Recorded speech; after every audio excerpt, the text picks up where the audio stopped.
What is your take on the whole climate crisis? Do you think it's a big deal? Do you think more action needs to be taken?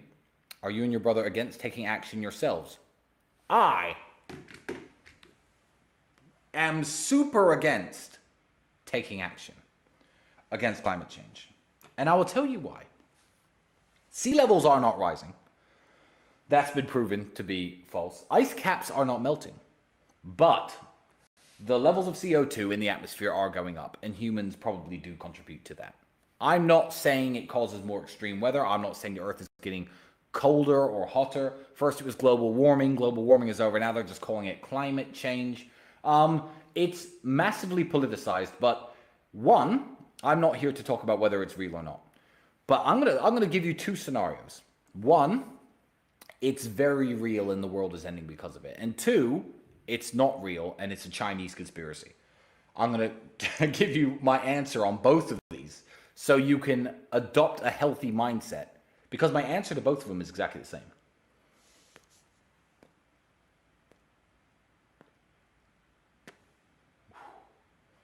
The answer is, and when I say this, I'm not saying it from a place of ignorance. When I say it's none of my fucking business to try to stop climate change, I really do mean that. Let's take the last crisis in pollution. The last crisis in human pollution, humans polluting, was in the Middle Ages. After the Dark Ages, into the Middle Ages, when people started living in cities and towns, human feces and excrement and urine was everywhere. You could not walk down the streets. People threw it out of their windows. There was no sewage systems in place.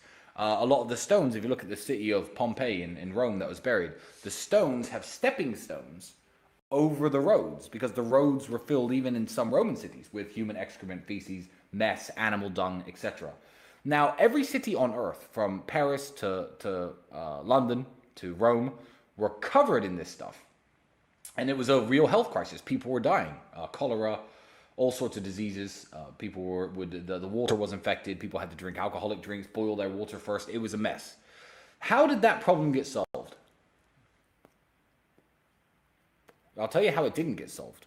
It didn't get solved by protests, and it didn't get solved by one person saying, you know what, I'm not going to urinate in this bucket and throw it out the window. I'm just going to walk 10 miles every time I do it. Because that wouldn't have made a difference. It really wouldn't have. It got solved on a governmental level. It got solved on the level of the cities and the governments and the kings of Europe getting together and thinking, you know what, we need to construct vast sewage systems under these cities that flush this garbage out, keep our cities clean. And on a governmental level, when the governments had enough money, the governments fixed the problem. It is not my job to worry about climate change. And it is not my job to worry about climate change, even though I am a man with 28 different supercars in Romania and 3 supercars here in Dubai. Me driving supercars is not going to change the inevitable outcome of this horrible, dangerous climate change that's going to destroy the world. We're doing the it's going to destroy the world route right now.